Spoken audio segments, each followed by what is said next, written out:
La idea es hacer eso, una charla con Bea, así un poco distendida. Nos hemos pedido la botella de vino un poco porque sea nuestro reloj de arena, porque es imposible resumir la carrera de este hombre en el tiempo que tenemos. Siendo un crío, con 14 o 15 años, estaba en selecciones ilustradas con Tutein, que aquello era una cadena de montaje. Tú a veces me has dicho que era como un pequeño campo de concentración. Sí. Yo no sé cómo era la rutina allí. Tú salías de tu casa, ibas a un sitio donde había una serie de tíos allí en unas mesas dibujando. ¿Cómo era un día de Bueno, tuyos? todo eso empezó... Primero, es decir que en aquellos años, estoy hablando de mi infancia, que todo era de color gris, y el dibujante de cómics no sabía dónde podía existir, ni por dónde andaba, cómo vestía. Un dibujante de TVOs era algo desconocido, no existía en el mapa de la humanidad, ¿no? Un tal Tutein, que tenía 24 años, este hombre pues se le ocurrió montar una agencia de dibujo de historietas y de distribución de historietas. Por una extraña, como una onda de ficción, 10 o 12 nos enteramos. Uno se enteró por la enfermera que le pinchaba, el otro por una hermana que trabajaba en una peluquería, pero todos... Es que hay una persona que montaba una agencia tal y nos encontramos de repente 15 chavales de 14 a 19 y fue el inicio de la agencia de selecciones ilustradas que en 15 años se convertiría en la más importante de Europa, la más importante agencia de producción y de distribución de TVOs, de cómics, ¿no? No teníamos ni idea y tuvimos que aprender los unos de los otros cómo se hacía una historieta. Pero un material que estaba destinado al mercado internacional y normalmente sin firma, o sea, no... Sí, efectivamente. El mercado era el francés, inicialmente era el francés, eran historietas western, bélicas, y los guiones los recibíamos eran franceses, los guiones se traducían aquí, y bueno, copiando mucho de los mitos americanos, Raymond, sobre todo, Stan Drake, Dan Parry, pues empezamos a dibujar historietas que se mandaban a Francia. Aquí se cobraban en francos, los cobraba el agente, y bueno, en un año yo estaba dibujando como profesional. Había una historieta quincenal que se llamaba Hazañas Bélicas, que eran unas historias de lo más sencillo, de alemanes contra ingleses y tal, y arrasaba. En España esto arrasaba. Eran tirajes brutales, ¿no? Porque estaba distribuido por todos los kioscos españoles y tenía un éxito impresionante. Entonces nadie sabía, los niños, yo estoy hablando de cuando tenía 9, 10, 11, 12 años, no sabíamos qué cara tenía el dibujante, ni cómo dibujaba, ni qué utensilios usaba y tal y cual. Pero entre nosotros lo hablábamos. ¿Quién debe ser este Oscar? ¿Dónde debe vivir? ¿Cómo es, no? Camina de cuatro pasitos. Es que no sabíamos cómo podía ser un dibujante, ¿no? Y resulta que un día una señora que era amiga de mi madre dijo: yo conozco a Oscar. Y dijo: de un salto, ¿no? Conocí a Oscar. Y me consiguió la dirección. Recuerdo que mi padre habló con él y le dijo: es que a mi hijo le gusta mucho los TVOs, tal y cual, le gustaría mucho conocerlo. Bueno, pues que venga. Entonces fui a verle, y un hombre muy amable me recibió en su estudio, me enseñó lo que estaba dibujando, una página de 6 o 7 viñetas, apaisado, los clásicos cuadernillos apaisados de la posguerra. Y estaba enseñándome todo aquello y de repente dice: un momento, que tengo que hacer algo tal. Se va y entonces yo veo la plumilla con tinta, el tintero, y digo: esta es la mía, ¿no? Pero hay que tener de eso, ¿no? Y Y aquello tenía que salir 15 días después, ¿no? Y miré, no estaba, cogí la plumilla y en el ángulo superior de tal hice un punto, Tip. Y volvió, ¿qué tal? Yo, muy bien, sí señor. Tal, me gusta mucho esto, tal, esas tramas que hace, sí. Y bueno, me despedí de él y tal, y digo, pensando, he colaborado con Huesca. Esta es mi primera colaboración. Pero bueno, esto solo era el inicio de lo que llegaría a pasar después, ¿no? Porque a los 15 días yo había dicho a todos mis amigos, aquellos días iba a colegio, que en el cuaderno La Selva Furiosa o Iwo Jima, no sé, una historia de estas, decía, en la página número 5, en el ángulo superior derecho, hay un punto mío. Mío, no de Huesca, mío. Y todos, bueno, pues ya lo veréis. Ya veréis cómo aparecerá un punto. Es decir, más os puedo decir, si no me creéis. Y vale, entonces, Kiosquero le dije, sobre todo avíseme cuando llegue a las cenas bélicas de Sana, porque hay una colaboración ya con Huesca, ¿no? Es como, no sé, es decir, he colaborado con Roman Polanski en cómic, ¿no? Y sí, en mi casa también había unas expectativas, ¿no? Y efectivamente yo estaba ahí a pie de kiosco y sí, llega al paquete que lo tiraban, ¿no? Me lo dan, efectivamente, el punto. Al kiosquero, mire, este punto lo he hecho yo. El chalao de Sanos. Entonces fui a casa y sí, ya como allí se lo había dibujado y mi padre sabía que había ido. ¿Pero qué has hecho, desgraciado? Sabrá que este punto, él recordará que no había un punto aquí. No, hasta este no creo, ¿eh? Pero este punto es mío. Es mi primera publicación. Ya he publicado, me han editado, ¿no? Cogí el metro, el tranvía y iba por toda Barcelona y no lo compraba, pero sí que decía, oiga, ¿me puede dejar ver el 6 que tal igual? Sí. Entonces mira, el punto está en la Barceloneta, está en Gracia. Me tiré todo un sábado en metro tranvía viendo el punto, ¿no? Y bueno, porque luego en selecciones ya profesionalizado el resultado no lo veíais, pero tú estuviste muy interesado en el terror y tuviste opción de practicarlo. Sí, yo básicamente ya de pequeño me gustaba todo lo que daba miedo, ¿no? Yo fui un niño muy miedoso y me encantaban las películas de miedo y todos los tebeos de miedo, todo esto. Entonces yo quería ser un dibujante de historietas de miedo, de terror, ¿no? Pero no existía el género, había 3 o 4 cosas muy sencillitas. Entonces en selecciones ilustradas recibíamos de Estados Unidos las historias de DC Comics, que me encantaban. Y siempre pensaban hacer algo de terror. Cuando ya en el 68 así estaba en París y volví porque yo quería dedicarme a la pintura, entonces apareció una revista que se llama Drácula y aquí me permitieron hacer mis primeros guiones de un género de...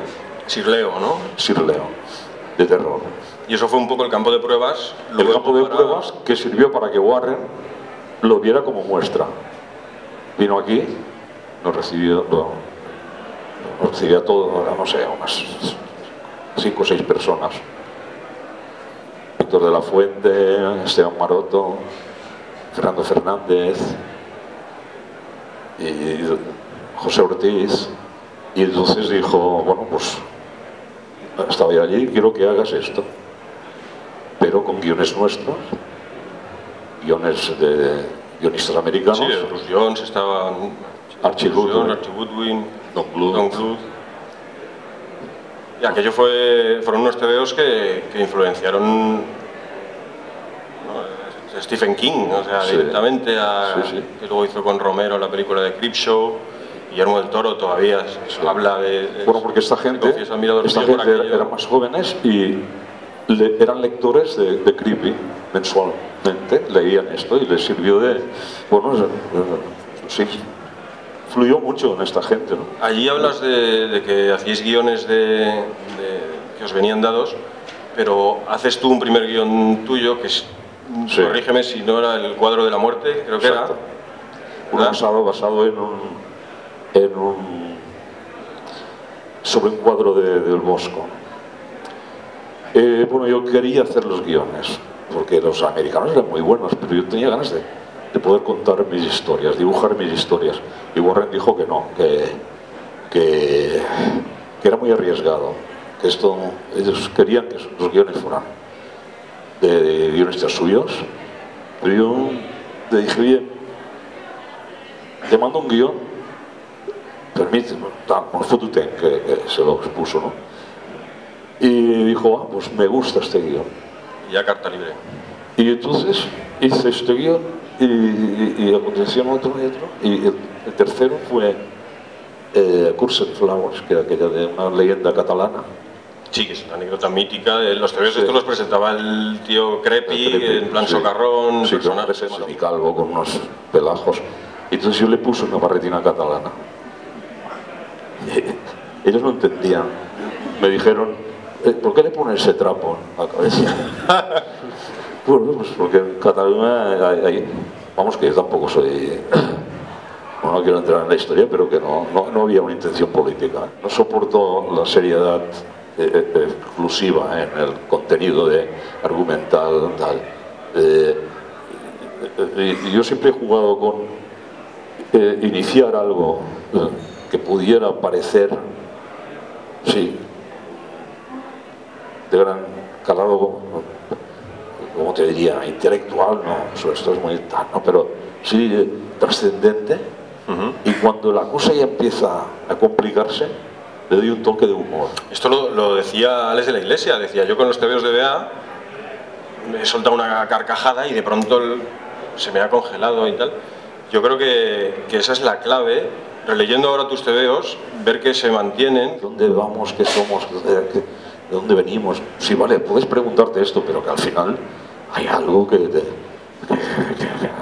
para eso yo no quiero leerme a Kant ni a toda esta gente, ¿no? Yo quiero Cachondeo. Pues, divertirme y divertir, pero no solo de una manera tonta. Y creo que también yo formo mi manera de exponer anécdotas y tal, juega con este contrapunto de lo serio y lo grotesco. Porque si no puede ser un plomo, ¿no? Que yo siempre lo digo, ¿no? Que, bueno, no lo diré de todo, pero me lo he pasado mucho mejor riendo que con otras cosas.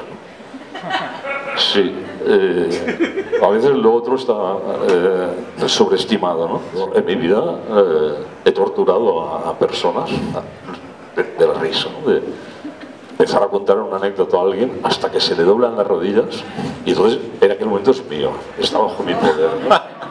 Cuando aquella persona ya está asfixiándose, nadie muere de reírse. Bueno, sí, Piero de Aretino, un escritor italiano, murió de la risa, pero no fue por la risa, sino que cayó de la silla riendo y se murió. De pequeño reía tanto, mi madre me hacía reír tanto, que me decía que te voy a coger, y entonces al final me cogía y empezaba, yo, déjame, y riendo, y fue una semana que me hizo reír tanto que me cogió un dolor abdominal, de la musculatura abdominal, que no podía casi ni caminar. ¿Y qué te pasa? No sé, me duele.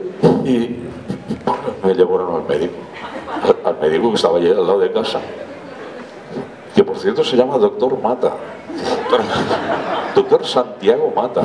Qué miedo, ¿no? Pero muy buen hombre. Bueno, pues resulta de que me reciben allí. ¿Qué le pasa al niño? ¿Qué le pasa? No sé, pero le duele mucho cuando le tocan aquí. Es una exploración y yo, ay. Y dice, pero oye, ¿te han pegado? ¿Te ha pegado algún niño? Un hermano marista, a lo mejor. Sí, un hermano marista, ¿no? Algún hermano marista. Bueno, la cuestión es que dije, no, es que yo río mucho. Y dice, hombre, ya está. Eso es por un exceso de reír. Si es este niño, le pasa esto porque ríe demasiado. Y entonces mi madre dijo, entonces que no ha de reír nunca más. y le dijo, dice, mire, yo he visto las cosas más horribles de enfermedades, he visto, es decir, que hijo mío, ríe todo lo que puedas, que las penas ya vendrán, ¿no? Esto, ahora estaba pensando que el humor también es muy peligroso, y lo estamos viendo con titiriteros y tonterías de estas. Y en la época de la transición, tú te encuentras ahí con una movida, una denuncia, si no me equivoco, por atentar contra la moral pública. Escándalo público. Escándalo público. Por escándalo público. Por una historieta de sí, 2 páginas de la época de la transición, en una revista Muchas gracias. de humor, muchas gracias. En la época de Papus, por favor, tal, había que hablar de la dictadura, pero el aparato judicial era el mismo. Y estaban resentidos, pues se les acababa, ¿no? Y era un chiste que no era tu mejor obra. No, que va. Es que precisamente la vergüenza que me da es que me hayan denunciado por una cosa tan mala. A veces me decían, uy, te han denunciado, te pueden meter en la cárcel. Pues, hostia, pero qué vergüenza decir que sí, se me hubiera cogido por tirar una Cuéntalo, ¿cómo era la historia aquella? No, la historia se llamaba La mariconera de Bosque. Y entonces es una historia de lo más chungo y tonto, que no tenía ninguna ni tal. Y bueno, al final el personaje se encuentra en un bosque con todo de tíos que lo están acosando, desnudos. Era un chiste muy malo, ¿no? Y uno de ellos dice, hemos caído en una mariconera de bosque, tal. Una tontería, ¿no? Bueno, pues me caí una denuncia de aquellas demoledora, demoledora, ¿no? Y, la sentencia fue 6 años de inhabilitación como dibujante, como todo lo que estuviera vinculado con los medios de comunicación, y 3 meses de arresto mayor, que claro, por no tener antecedentes no los cumplía, pero si al juez le daba la gana, en cualquier momento podría hacérmelos cumplir. ¿Por qué pasó esto? Cuando los del Papus se habían expuesto mucho más argumentalmente y tal, y no les pasó nada. Resultó que cuando yo me encontré delante del tribunal, porque no fue aquellos juicios no, fue en el Palacio de Justicia de aquel presidente de edificio, ¿no? Y de repente me veo a uno de los 3 jueces que era exacto como el que yo había dibujado, pero exacto, y coincide justo, pero que dice, si lo hubiera dibujado al natural allí, no me hubiera salido tan bien. Y me lo encontraba y el tío me miraba que decía, te vas a enterar ahora con la mariconera de Bosque. Y ya verás tú, la mariconera de Bosque. Sí, y el abogado me lo dijo. No, esto no tiene solución. Esto, ¿por qué no ponías otra cara, tal igual? Pero es que es él. Se llama Pardo, ese tío está muerto ya, ¿no? Se llama Pardo. Y es que has dibujado al Pardo. Y este tío es terrorífico, es duro, ¿no? Bueno, pues no hubo manera, ¿eh? Entonces, los 3 meses no los cumplí, pero lo pasé con mucho miedo, porque podían llamarme y meterme allí, ¿no? Y los 6 años de inhabilitación los pude sortear. Todo lo que yo entregaba era con un copyright de antes de la sentencia. Si ponías un año anterior, estábamos en el 78, 79, entonces yo ponía copyright de 1970. No, esto fue fue el proceso tal y cual, y la resolución fue en el 80. Entonces siempre todo lo que dibujaba en aquellos años lo ponía con copyright del 79. Y nunca hubo, ¿no? En realidad no creo que hubiera pasado nada, pero bueno, sí, a mí me lo hicieron pagar, ¿no? La condena era el miedo, ¿no? Por eso que decías lo del humor, hombre, lo del humor, sí. Pero fue una mierda, ¿verdad? La movida esta. Fue una de estas, te ha caído el... No sé cómo manejarme con eso. Sí, es una cosa extraña. Es muy jodido. Estaba lo que hablábamos antes de Warren. Aquella época fue una de las épocas doradas. Estaba pensando que allí te compraste un descapotable, dibujando tebeos, te compraste un descapotable. Sí, porque... Eso cuéntaselo ahora a un tío que dibuja tebeos. Claro, estamos hablando del año 72. Y aquí, pues no sé, el salario mínimo interprofesional era muy bajo. Bueno, no, era el que era, ¿no? Pero pongamos. Si la gente en aquel momento cobraba 25.000 pesetas al mes dibujando para Warren, pues igual llegaba a las 90.000. Y claro, esto era mucho. Y nos pudimos, unos cuantos pudimos comprarnos. Yo me compré un Triumph Spitfire. Es una estrella de los tebeos. Pues sí, por la calle, ¿no? Una maravilla, ¿no? Haciendo tebeos, haciendo tebeos. Y no solamente el coche, sino que me pude comprar un piso y cuando salíamos de entregar las historias nos llevamos los dibujantes a tomar marisquerías y cosas, porque no íbamos tampoco a ahorrar, ¿no? Pero hablo de esto para dejar claro que era una industria en aquellos momentos muy rentable. Primero porque el país estaba en una situación y estaba despegando, pero claro, se cobraba en dólares, la gente cobraba en dólares. Aparte, yo tenía la suerte de que al hacer mis guiones casi pagaban lo mismo por guión que por dibujo. Entonces cobraba el doble por página. Y si cada mes eran 10 páginas, pues estaba muy bien. Al margen, era tal la oferta que había por todas partes de trabajo que bueno, solo tenías que levantar el teléfono, llamar a la editorial Sopena, Molinas, Pasa, tal, y siempre te daban trabajo, o agencias de publicidad. Todo iba más. Siempre. A mí lo que lamento de lo que está ocurriendo ahora es que no es que nosotros tuviéramos mucho talento, tal igual, es que era fácil porque esto arrancaba a más, la economía siempre iba más y sobraba trabajo, tal y cual. Warren se quedaban los originales de todas maneras. Sí, ¿no? las condiciones fue que se quedaban los originales y sí, efectivamente, pero nosotros, yo estaba tan contento de poder trabajar para Warren que hasta no hubiera pagado, pero casi, porque claro, de salir del mercado inglés, que era historietas de guerra, historietas románticas, o Francia, y de repente poder colaborar en una revista donde podía, no sé, hacer tus guiones de entrada ya era importante. Codearme con gente que, o sea, es que ahí estaban los mejores de la época, porque los superhéroes en aquel momento estaba como congelado todos los superhéroes. Aún no había empezado el rollo Miller y tal, ¿no? Y los dibujantes en aquel momento querían dibujar para Warren. Y allí teníamos pues a Frank Frazetta, a Williamson, a Red Crandall, a Wallace Wood, a Alex Todd. Era tanto mi amor por Alex Todd. Yo admiraba a Alex Todd desde los 19 años. Yo quería dibujar como un tío que se llama Alex Todd.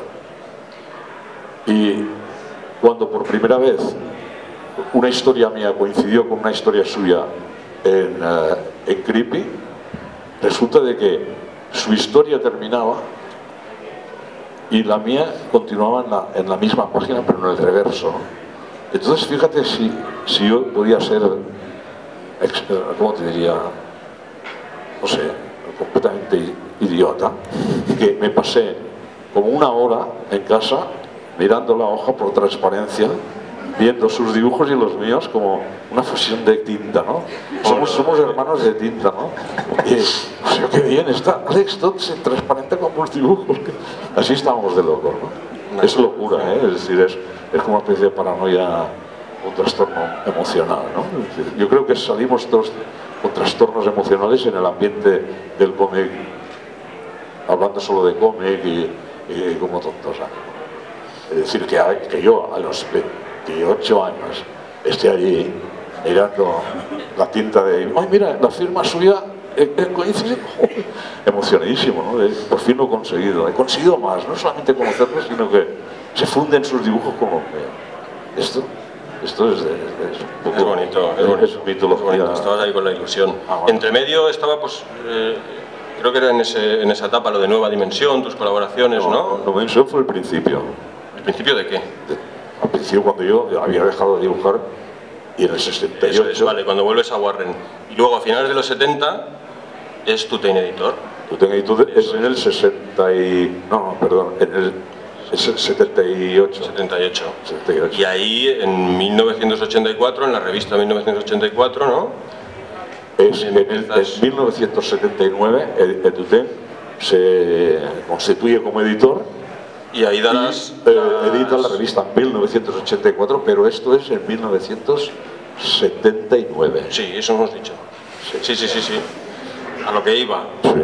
Que ahí es cuando tú te das a conocer como autor aquí, con las historias de Taberna Galáctica. Sí, porque Eduten dice, vea, ahora si quieres, presenta una serie que se publicará mensualmente, y entonces fue cuando le presenté Historias de Taberna Galáctica, que siguieron otros. Que aquello se convierte en su día en un éxito, y además, esto lo comentábamos antes, el tema de las cifras era muy loco, porque cuando salió en álbum, igual vendiste entre 15.000 y 20.000 ejemplares de un libro, de una historia que ya había salido en revista, en una revista que estaba vendiendo 40.000, que había leído todo el mundo. O sea, en unas cantidades que hoy en día son... 40 y 50, ¿eh? Había meses que tú te... Y ahí es donde todo el mundo conoce ya a Josep María Bea. Lo tuyo tenía como un clima muy especial. Eran unas historias de ciencia ficción con el punto de humor de siempre y tal. Lo que Tutén llamaba el punto Bea, ¿no? Le llegó a llamar. Sí, porque él me consideraba que no podía... no encajaba dentro de los parámetros del producto que ofrecía como agente. Eran los años estos del boom, que que decíamos que era un fenómeno, ¿no? O sea, de pronto el dibujante de cómics estaba bien considerado. Eso de repente, no, pero esto fue un poco anterior, fue cuando hay esta exaltación del cómic, con la intención de considerarlo como un medio de pero eso es en los 60 con Humberto Eco. Con Humberto Eco, exactamente. Sí. Humberto Eco escribe el libro Apocalípticos Integrados, donde considera al cómic un medio de transmisión, de comunicación tan válido como puede ser el cine, la literatura. Pero a nivel popular de eso, de cifras de venta, es a finales de los 70, principios de los 80, cuando lo petas, con la taberna y todo eso, que de hecho coincide en el 80 o en el 81, es el primer salón del cómic de Barcelona. Sí, en el 81. 81, que allí me habías contado que Moebius bailó a tu son. Sí. Una noche. Sí, porque yo había tocado de jovencito en un grupo que se llamaba Los Dálmatas, y entonces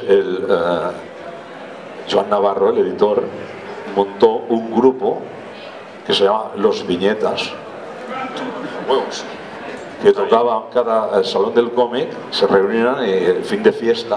Los Viñetas. Los Viñetas. Entonces, como yo había tocado de jovencillo y siempre tenía una guitarra en casa, ¿no? Me dijeron, oye, toca con nosotros. Y aquella noche estaba Moebius, fue en el 81, la noche, como diríamos, de despedida, de fiesta de despedida, pero es que aquella noche estaban Moebius, Corben, Neil Adams, Eisner, ¿puede ser? Eisner. Joder, es gente...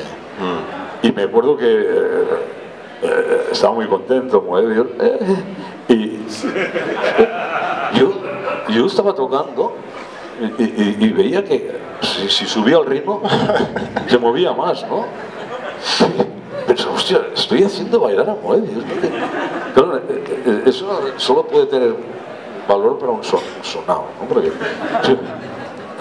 qué tontería, ¿no? Es decir, he hecho bailar a Moebius, vaya chorrada, ¿no? Pero para mí era importante. Mira, Moebius lo hago ir por aquí, por allí, ¿no? Sí, fue aquella noche de la entrega de premios. Pero bueno, a mí lo que me más divertido fue cuando conocí a Humberto Eco vamos a ver, en el 68 se decide aquí un grupo de intelectuales que eran, pues, no sé, no me acuerdo, Esther Tusquets, bueno, unos cuantos que dijeron, hay un movimiento europeo de dignificación del cómic o de nacimiento de una fórmula de expresión que allí se está reivindicando como algo muy importante que incide en la juventud y puede ser un vehículo de transmisión de contenido, bueno, la hostia, ¿no? Y hay un tío que ha escrito un libro que se llama Apocalípticos e Integrados, que precisamente en un capítulo habla sobre esto y tal, ¿no?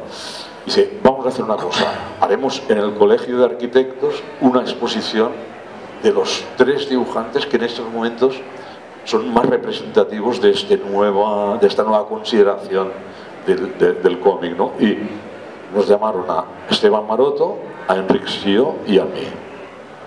Hicieron una exposición muy bonita. Para mí todo aquello era nuevo, para los 3. Y nos han llamado del Colegio de Arquitectos para hacer una exposición de tebeos. Y sí, hicimos la exposición. Y para animar la cosa, invitaron a Humberto Eco. Y Humberto Eco tenía 34 años, y era un tío como muy simpático. Y después dio una charla que nos quedamos todos como muy extrañados porque no entendíamos nada de lo que decía. En absoluto, ¿eh?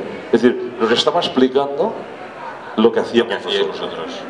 A mí me decía, vea, has dibujado una persona con un cigarrillo. Yo esto lo he hecho siempre. Todos los cigarrillos llevan una cosa así, un hilillo. No. Eso quiere decir que lo que está fumando es tabaco rubio, porque el negro se apaga. Bueno, fue una cosa muy divertida, pero yo no lo entendía. Y el hombre, es que él se movía en el ámbito de la semiótica, del rollo, ¿no? Y era un súper intelectual, era un profesor de una universidad de Milán. Y claro, nosotros no entendíamos nada. Nosotros éramos dibujantes, que hacíamos un guión, pero sin mucha pretensión. Y él veía simbologías en todo, en cualquier cosita, lo analizaba y al final tenía razón. Bueno, lo más divertido fue que cuando acabó la charla aquella, nos lo llevamos de tascas. Fuimos de allí a las atracciones Apolo, que era un sitio que había una gruta con unas marcas y tal y cual. Qué lástima que en aquellas épocas no había los móviles para las fotos y tal, porque sería maravilloso, ¿no? Y una de las cosas que a Humberto más le impresionó fue que cuando le dije que de pequeño en la Barceloneta, en el Rompeolas, vendían unas cañas con cangrejo. Esto parece ahora surrealista, pero es cierto. ¿Con cangrejo cómo era eso? Sí, los domingos la gente iba a pasear por la Rambla y a veces cogían la golondrina y se iban al espigón aquel. Sí. Entonces en aquel espigón había unas personas que vendían unas cañitas con un hilo que colgaba un cangrejito. Vivo, ¿eh? Y te ibas a casa con aquello, que claro que el cangrejo cuando llegaba a casa, pobre, era una mutación de lo que podía ser. No sé lo que llegaba a casa, pero y aquel pobre cangrejo no sé cómo debía acabar, ¿no?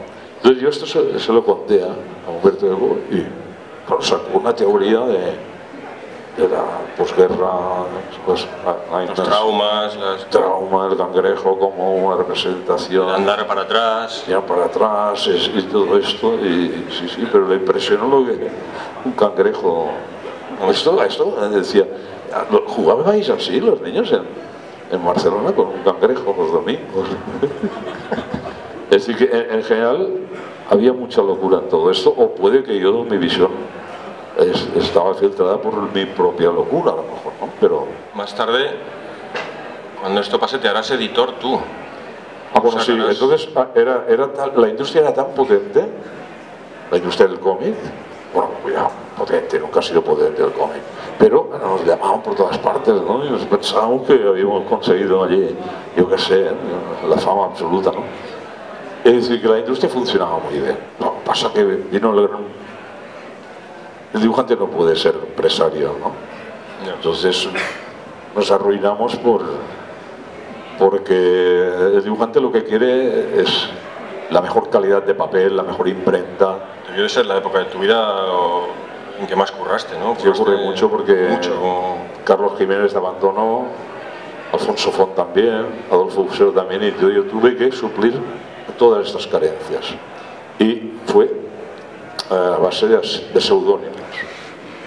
Y cada mes, había meses que había hecho la portada, mi historia como Bea, mi historia como Sánchez Zamora, mis historietas como JM, como Monsita. Y otras cosas que hacía allí. Sí, allí la cosa acabó muy mal, muy mal. Es decir, tú imagínate que empiezas una editorial sin capital, encuentras a un editor que aporta el capital, su estructura editorial, y tu capital es el dibujo. Bueno, pues empezamos, bueno, vamos a ver, empezamos así, pero a los 6 números nos separamos de este editor y constituimos una editorial, 2 dibujantes.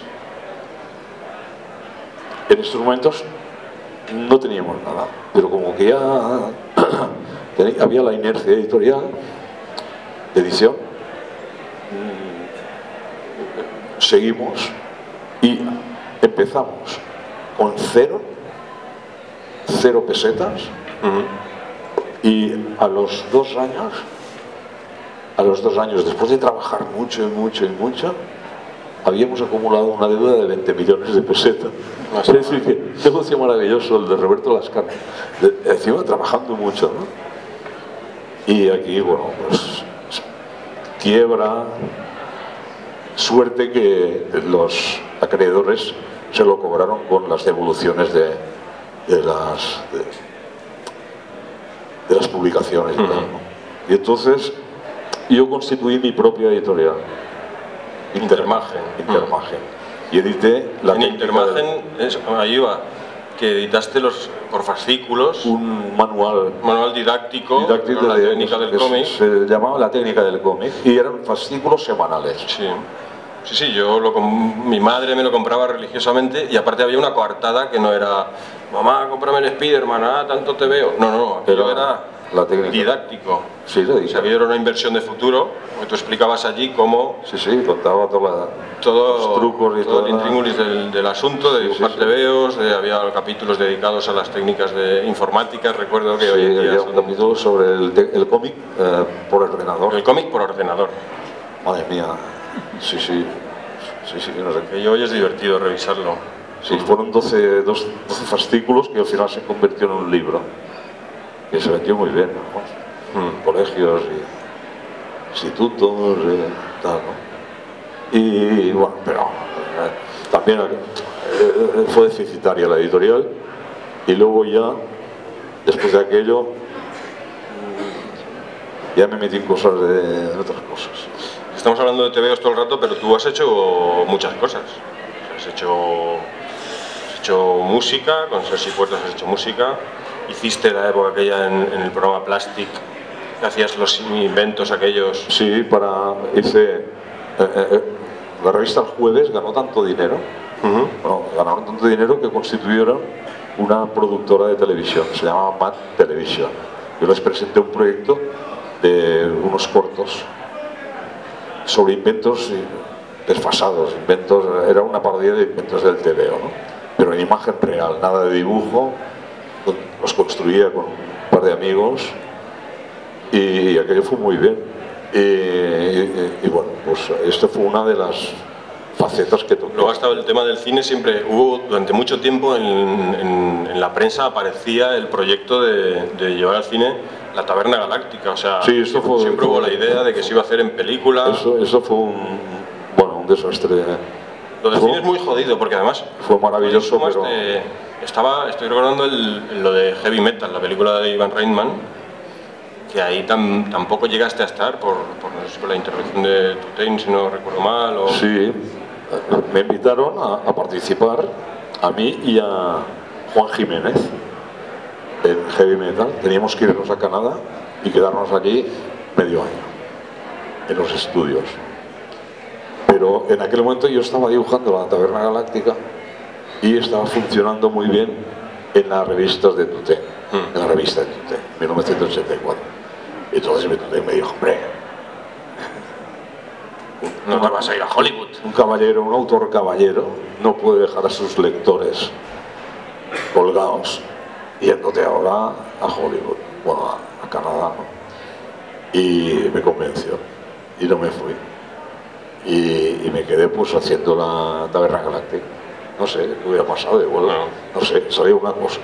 Luego sí que trabajaste en efectos especiales en el cine. Ah, sí, porque bueno, es que yo siempre tenía interés en entrar en la industria del cine como no sé, con efectos especiales, como diseñador de no sé, maquetas, de cosas de estas, ¿no? Sí. Cuenta que yo. Es que lo del... Hiciste, es que no me acuerdo qué peli era ni... Ah, sí, era una peli que se llamaba... Era del Estigma, era de... sí. De... Estigma, ¿no? Pero sí... No. Estigma, tú sí. dices lo de... Estigma fue una peli de José Lamón Larraz. Tú dices lo de Larraz, pero aquello Sí, era con Bellmunt. Era Bellmunt. Una que se llama Francesc Bellmunt. Pan de Ángel. Pan d'Àngel. Sí. No, lo de Larraz fue muy divertido y tal, pero lo de Bellmunt resulta de que necesitaban a alguien que diseñara un alienígena. Más que un alienígena, era un ser sobrenatural, ¿no? Pero en aquella época estaba todo lo de Alien y tal, y yo estaba como muy imbuido de todo aquello, ¿no? Y me llamó un director que le llaman un productor, el innombrable, no, vamos. Un director que le llamaban el innombrable,